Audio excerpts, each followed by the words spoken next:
Gusto mo bang makahit ng 3 birds in 1 stone? Walang talo, puro panalo. Susok pa sa budget mo, safe kainin sa mataas na kolesterol, mataas ang sugar, at kung nagda-diet ka, perfecto. Saan ka pa? Puso ng saging na lang tayo. Maraming pang magandang health beneficyo sa'yo.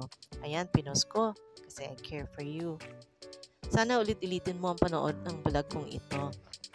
Di ka man makakain ng ibang klase ng lumpia, ngayon pwede na, safe pa. Wala kasi itong baboy, baka, hipon, or manok. Tokwa lang, ayos na. Okay siyang pang merienda, ulam, lalo na pambaon ng buong pamilya. Ano ba ang mga benepisyo ng puso ng saging? Ito, it aids in digestion para sa panunaw natin. It regulates menstrual cycle. It helps manage diabetes din. Ibuboost din ito ang ating immunity.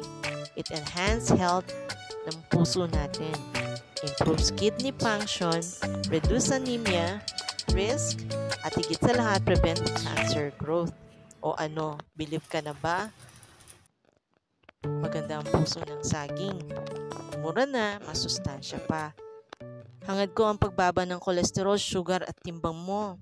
Abangan mo susunod kong vlog ha. Marami pa akong isi-share sa'yo. Salamat. God bless your wellness journey. Okay? Oh, kung may tanong ka at gusto maliwanagan sa mga shinare ko sa'yo, comment ka lang sa comment section and I'll be happy to assist, answer all your questions.